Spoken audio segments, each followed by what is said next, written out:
Welcome to JP study. Today pedagogy Telugu unit 1 భాష స్వరూప స్వభావాలు వివిధ భావనలు ఫస్ట్ లెసన్ అనమాట. ఈ లెసన్ గురించి కంప్లీట్గా వివరంగా తెలుసుకుందాము. చూద్దామా? ఇక వీడియోలోకి వెళ్ళే ముందు ఎవరైనా ఫస్ట్ టైం నా ఛానల్ చూస్తున్నట్లయితే లైక్ చేయండి, సబ్స్క్రైబ్ చేసుకోండి. చూడండి, ఫస్ట్ భాషా నిర్వచనాలు, పుట్టు పూర్వోత్తరాలు, భాష యొక్క లక్షణాలు, భాష యొక్క ప్రయోజనాలు ఏంటో తెలుసుకుందాం. మానవుల సామాజిక వికాసానికి, సాంస్కృతికాభివృద్ధికి ఏది మూలం? భాషే మూలం. మనిషిని మనిషిగా మహోన్నతుడిగా తీర్చిదిద్ది, మానవ లక్షణాలు అందించి వ్యక్తిత్వం తీర్చిదిద్దేదే భాష. భాష చాలా విస్తృతమైనది, అది నిరంతర ప్రవాహంలా మారుతూ ఉంటుంది. భాష వలన భావగ్రహణ, భావ వ్యక్తీకరణ సులభంగా చేయవచ్చు. ఏంటి? భాష వలన మనం ఏం సులభంగా చేయవచ్చు?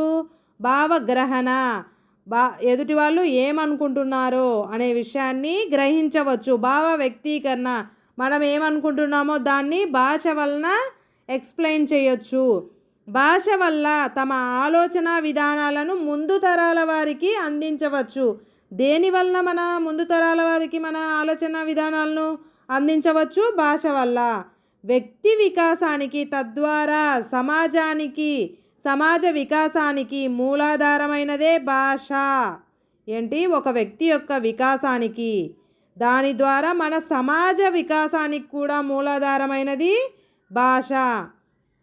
సంస్కృతి సాంప్రదాయాలను భావితరాలకు అందించడానికి వారధి ఏది? భాష. మన యొక్క సంస్కృతి, మన యొక్క సంప్రదాయాలు మన నెక్స్ట్ జనరేషన్ వారికి ఏ విధంగా అందించగలము మనము? భాష ద్వారా. అసలు భాష చరిత్ర ఏంటో చూద్దామా?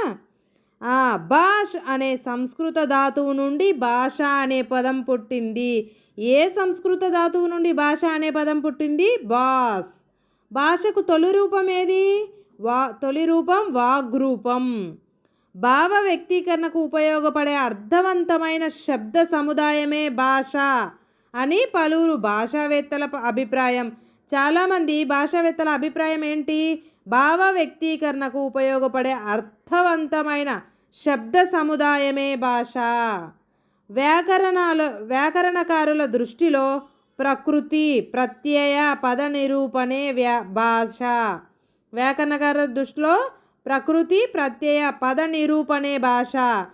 మానవ సమాజ భావ వినిమయానికి వాడే వాగ్రూప ధ్వని సంకేతమే భాష.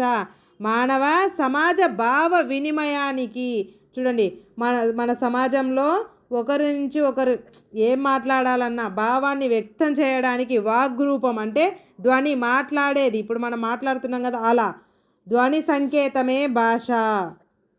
మానవులు తమ అభిప్రాయాలను ఎదుటివారికి తెలుపుతూ పరస్పరం సహకరించుకోవడానికి తోడ్పడే మౌఖిక ధ్వనుల స్వతంత్ర వ్యవస్థయే భాష అని అన్నవారు ఎవరు? Simon Peter. సైమన్ పీటర్ అనే భాషావేత్త మోడ్రన్ లింగ్విస్టిక్ అనే గ్రంథంలో భాషను గురించి ఏమని నిర్వచించారు? మానవులు తమ అభిప్రాయాలను ఎదుటివారికి తెలుపుతూ పరస్పరం సహకరించుకోవడానికి తోడ్పడే మౌఖిక ధ్వనుల స్వతంత్ర వ్యవస్థయే భాష అని సైమన్ పీటర్ అనే భాషా శాస్త్రవేత్త మోడ్రన్ లింగ్విస్టిక్ అనే గ్రంథంలో రాశారు, నిర్వచించారు.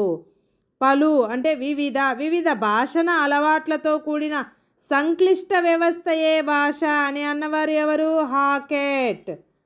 చూడండి, ఎకోర్డ్స్ ఇన్ మోడ్రన్ లింగ్విస్టిక్ అనే గ్రంథంలో హాకెట్ భాషను ఏ విధంగా నిర్వచించారు? పలు వివిధ భాషణ అలవాట్లతో కూడిన సంక్లిష్ట వ్యవస్థయే భాష అని హాకెట్ ఎకోర్డ్స్ ఇన్ మోడ్రన్ లింగ్విస్టిక్ అనే గ్రంథంలో నిర్వచించాడు. భాష ఒకే అంశం లేక లక్షణం గల వస్తువు కాదు. సమాజంలో మానవ సంబంధాలు ఎంత క్లిష్టమైనవో అంత క్లిష్టమైన మానవ దృగ్విషయమే భాష అని భావించవచ్చు అని ఎవరన్నారు? SK Padma and Krishnaswamy. మనస్సులోని భావ పరంపరను ఏ పదాలు, ఏ వాక్యాలు ఎదుటివారికి అందిస్తాయో ఆ పదాలు, ఆ వాక్యాలే భాష అని అన్నవారెవరు? రామచంద్రవర్మ. బుద్ధి జీవుల అనుభవాల అభివ్యక్తే భాష అన్నది ఎవరు? ఇజ్లర్. భాష అనంతమైన వాక్యాల సముదాయం అని అన్నవారెవరు? ఎంఎన్ బాక్. ఈయనెవరు? ఎంఎన్ బాక్ రచించిన గ్రంథం ఇంట్రడక్షన్స్ టు ట్రాన్స్ఫర్మేషనల్ గ్రామర్. ఈయన ఏ గ్రంథాన్ని రచించాడు? ఇంట్రడక్షన్ టు ట్రాన్స్ఫర్మేషనల్ గ్రామర్ అనే గ్రంథాన్ని ఎంఎన్ బాక్ గారు రచించారు.